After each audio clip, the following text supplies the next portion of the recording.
it's Rita with Everything Homemade, and we are once again out here in the garden. So today what's on the agenda is I'm going to show you something very important with the pumpkins and how to prevent the pumpkin that is growing to not rot, and that's really critical.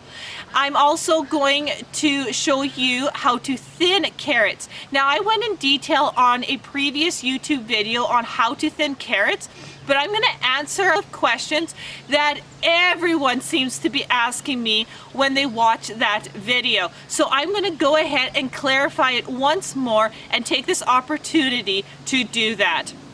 Then, as Ocean and Nova are going to go and continue thinning carrots, I'm going to show you how I keep this garden quickly weeded.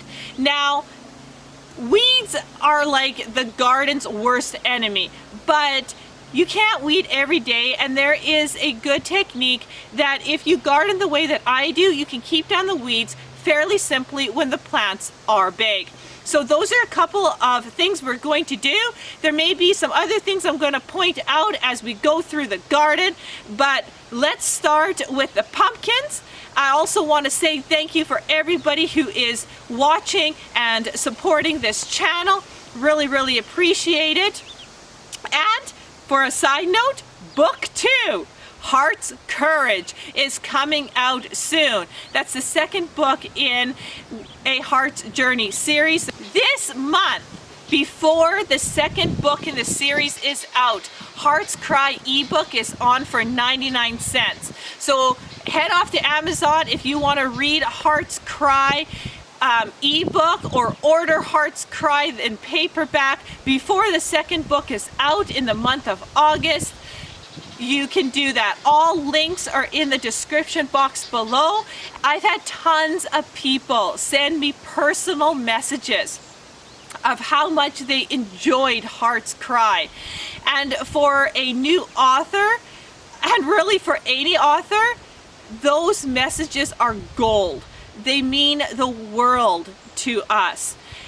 The other thing that means the world to us is if you would like to take a couple of minutes out of your busy schedule and head off to Amazon and make a review, what you told me in your personal message, so others can know. Most people shop, when they shop on Amazon, they read the reviews to the book, and they would love to also hear what you thought about Heart's Cry. So feel free to make a review on Amazon. It would mean the world to me. So let's start gardening. So now we are going to look at the pumpkins, and you can see that they are in bloom, and they're blooming quite a bit. You notice that there's not a lot of sun. I have talked to about 3 or 4 gardeners over the last couple weeks, local gardeners, and they're struggling. Everything's a struggle. The tomatoes aren't setting. Lots of people are getting rained out. So I'm very fortunate that we have really good drainage in our garden, because we continue to have rain and we continue to not have a lot of sun. So first of all, what we're going to go through is male and female flowers. So Ocean, the flower beside you, right there, you want to move the leaf. That's a female flower right there, and you can see it. It's beautiful. Okay. I have an idea how you tell. Yeah. These are all sorts of branching off from main stem, but in this flower, it's like a single mushroom. That's right. And so where Ocean is touching in that particular flower right there, that holds all the pollen. So she can actually take that flower and rub that pollen into the female flower and fertilize it. Now, we don't really need to do that, because I noticed that things are setting. The bees, even though it is cloudy, are doing their thing. But let's say you didn't have bees. So Ocean, what I want you to do is I want you to take a little, that middle part where the stem is, I'm going to say prick it off. We got a lot of male flowers out. Yeah, prick the middle out. Here, one there. Yeah, so prick it out. Doesn't matter if this tears a bit? Doesn't matter. You can take the whole flower off if you want. We've got lots of male flowers on here. So you take it out, then rip back the leaves. Yeah, just like that. I used to have to do this in town all the time. And then what you want to do is rub that middle right in the middle of the female flower. And it is pollinated, just like that, Ocean. Is there any more to pollinate? Usually you can do 2 or 3. Let's see. Male. Is this? That's what you do if you don't have bees, and I know there is a world shortage of bees. The second thing we want to look at is some pumpkins that are already setting and growing. So Ocean, you want to just find them there. So there's one. So what's key here, Ocean? Let me see that big one again for a moment. Okay, so you notice there that I have a rock underneath it. Now, this pumpkin is not yet on the racks. And so I want to put something underneath it, because what happens is, because of all the rain and the moisture of the ground, if it lays on the ground, there's a way higher percentage of it rotting from the moisture. So there's an example. There's another example. I have a rock underneath that one. Here's an example of a pumpkin that is turning yellow and starting to rot. Basically, it was not fertilized. So Ocean, I want you to take that one off. We're doing maintenance here on the plant, and we don't want rotting pumpkins left, because what happens is it attracts slugs, and if you have, you know, beetle issues or whatever, these particular pumpkins will not produce. So there is another one here I want to show you. So Ocean, do you want to move ahead up there a little bit? Right where Nova is. Let me get to where Nova is. So you see this pumpkin here is right close to the walkway. And so for now, I stuck a smaller rock, again lifts it up. And you can see there is a little bit of imperfection where Ocean finger is. It's not enough to harm the plant or harm the fruit, but you definitely want to keep them up. Another suggestion, if you don't got rocks, even a 2x4 would work. It's just a piece of wood. Anything basically to make a barrier between the ground and the pumpkin. Now, this goes with any kind of squash. So we're talking butternut squash, zucchini, any kind. We're also talking melons here. Any vining, you want the fruit not touching the ground. Okay, so there's others, but it's going to be hard to put my camera in the middle, but we've definitely got pumpkin setting. My worst fear right now is the weather. So you guys, it is the middle of July, and I've got a big concern with how the weather is going. We've got a beautiful garden growing this year, but we have 4 weeks for these tomatoes to produce tomatoes, and unfortunately they're not setting, and they're beautiful, they're growing great, they're luscious, they're doing well, but we do not have the sun. We have the wind for pollination, but we don't have the sun and we don't have the heat. So if they do set, we're not going to get much, and there's not enough time. In 4 weeks we're going to have frost. A killer frost that's going to wipe out the garden, and that is not a cool feeling when you are so looking forward to fresh stuff. The beans will probably make it. We will make it in 4 weeks, I'm pretty sure. The pumpkin, I don't know, but I can put some blankets over the pumpkins. The corn, I don't know if we're gonna make it with the corn. I'm just praying by some miracle we are going to be able to have corn this year, or the frost stays away where it is a lot. It doesn't come on August 20th. We have been having frost August 20th to August 25th every single year. So the cucumbers I can cover. I can put the plastic over. I can also go in the house and grab tons of cat blankets, comforters, whatever, to protect these. So I am praying. I am really praying, and so is basically anyone in northern Alberta gardening. We're all praying that we have a break. We have more than plus 18 degrees Celsius, that we have sun. I mean, if you look at how much this is affecting the plants, you take a look at native plants. This Saskatoon plant is a native plant here. And you see that it is loaded, but I'm starting to see a problem. You see right there, that's a Saskatoon and it's shriveling. That's a Saskatoon and it's shriveling. As they ripen, they're shriveling. They're not even ripening properly. They've got the moisture, but we got no heat. So instead of plumping up, all of this fruit on this plant, I mean, there's at least 1,000 Ocean. Easy. Saskatoon's easy. There is like 7 or 8 large Ziploc bags of fruit here. It's literally shriveling up. That's how much it's affecting. So I'm just saying, this is reality here. This is what we're facing, and literally we are suffering from no heat to make things grow. So what is growing are the cold-loving vegetables. Are growing great, and I can't believe I'm getting pumpkins. So every pumpkin we get, I am like jumping up for joy. And we're getting lots of zucchini, which is awesome. But I just want to tell you guys, it's not good, not looking good here. We got a really short growing season, so you have to understand that every day counts when it comes to that. So let's start thinning carrots. The biggest question that has been asked on that particular video is, I don't want to throw away the carrots that I'm thinning. What can I do? Can I transplant them? I hate throwing away my carrots. I don't want to thin because I don't want to throw them away. So I am going to answer this question for you guys. So my answer to the question is, you got a couple of options.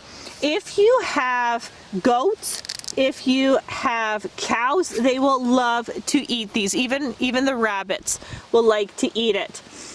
If you don't have goats, you can also thin by taking one out. You see that right here? There is a little bit of a carrot on here. You can just simply eat it. We just collect these, cut off the tops, and eat them. Just simply eat them. The other question that I got asked is, can't we just transplant them?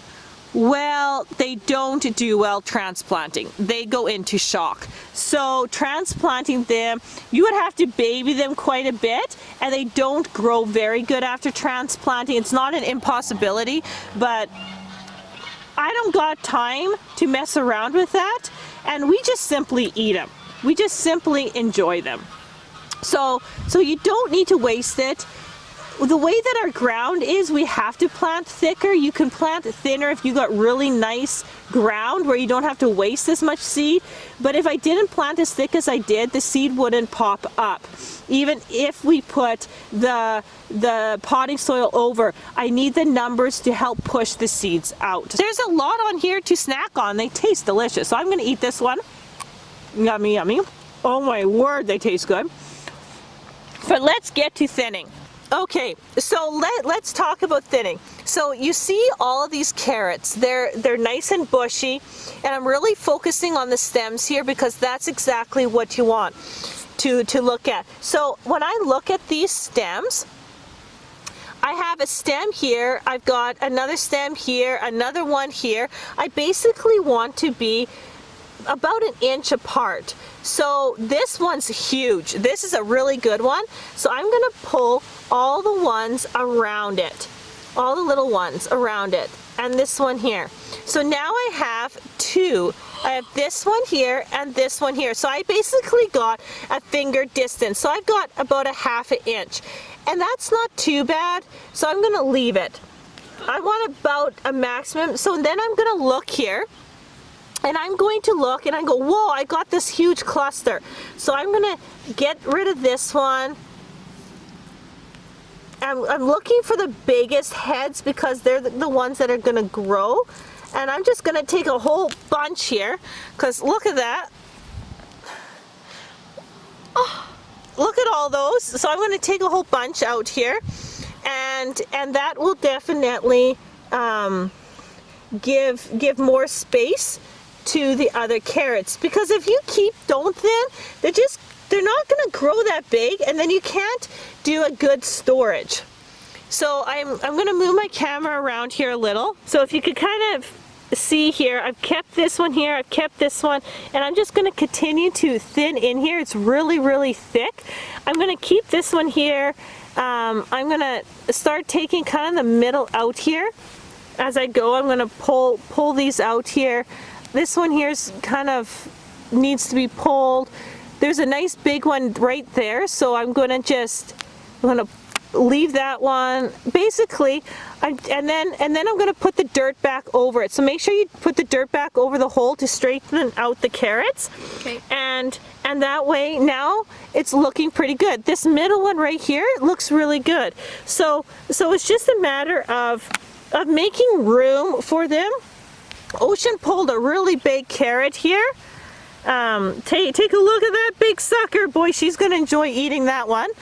And we're just going to basically go through the entire row and do that. So there's a lot of thinning to go on here. But Ocean is just making a little bouquet of carrots. Nova's making a bouquet of carrots. And we're just going to thin out the carrots. So that's a huge job that we're going to do here in the garden. So like I said, you know, make a nice little pile like I have right here, and then just enjoy them. Just eat them. They taste delicious. And like I said, you want to have bigger carrots if you want to store.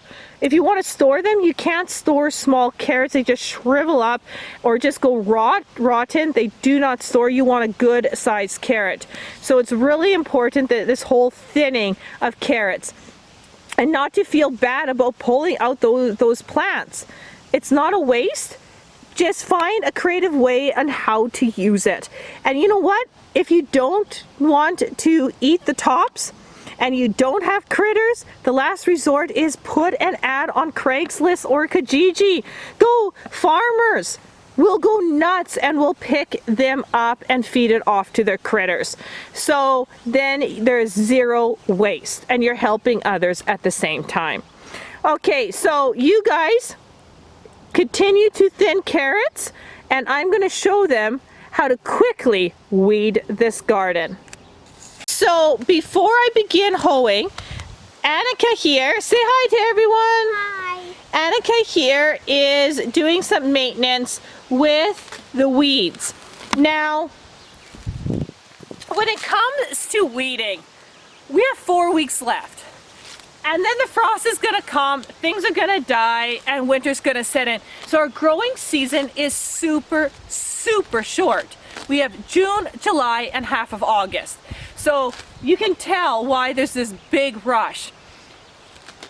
I'm not worried about this grass right here that's starting to grow. What I am worried about are plants here. So she's just going over and basically pulling at the plants here, putting it into a bucket, and we just go ahead and feed these to the cows, the pigs, the goats, or whoever else wants to eat it. And we go through the borders of the garden. I'm not worried about roots. Half the time you can't get at them. I want to prevent them from going into seed. A lot of these are perennials. The mother plant will die anyway in the winter, but it's the seeds that will always germinate, and the new plant will come. So she's going to go ahead and do this, and I am going to do the hoeing. Now, you're looking at the tomato rows, and you see that they're looking really well. There's not much weeds. So I'm going to show you how I achieved this result so quickly. So the biggest thing what I do is, when I have a row with lots of weeds like this one here, what I do is I stand on the opposite side of the row and I hoe on this direction. And then when I want to get on this side, so I'll get all the weeds here. And then on this side, I will stand on the row and get the other side, and I'll show you. And I go through all the rows in the garden like this, and I can get about 95% of all the weeds. And so as I'm doing this, I work the dirt on each side of the bed. And I'm just taking the weeds heads off. I'm not worried about digging up the roots, because if you do this constantly, the weeds don't stand a chance. And you're moving the dirt around. And you're killing the little weeds that are sprouting. So I'm just worried about this side of my row, and then I'll do the other side. So I'm just gonna continue to do this to every single row. And the little bit of heat that I do get, that's what kills the tops of the weeds. But it also cleans up my row.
So there you have it. So this row is completely done.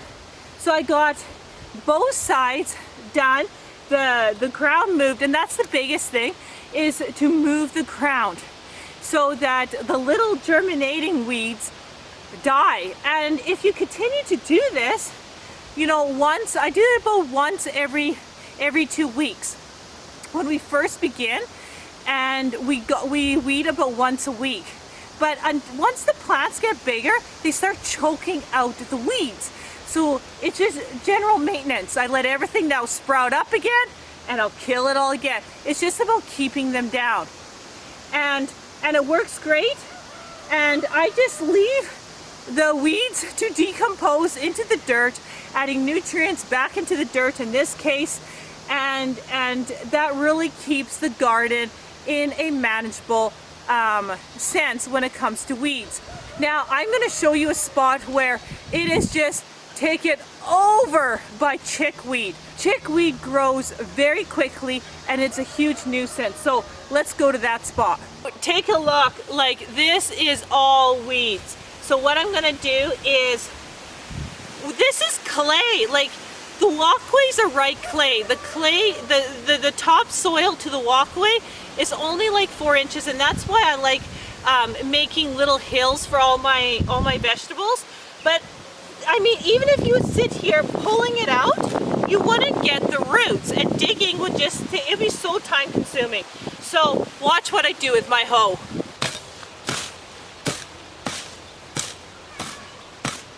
And the biggest thing I want to do here is get this cut back enough that it's not going to flower and cause more chickweed. So we're in controlling measures right now. And right now it's starting to flower, and I want none of it to go into seed. So I'm just going to run my hoe down and kill it. Just like that.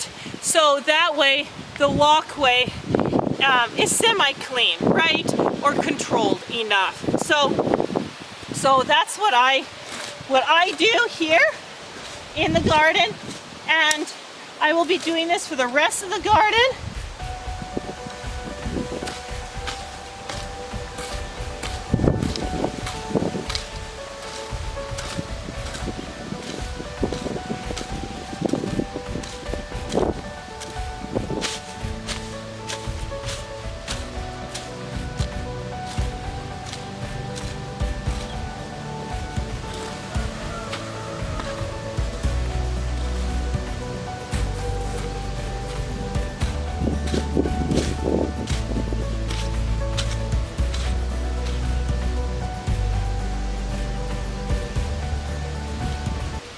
So there you have it.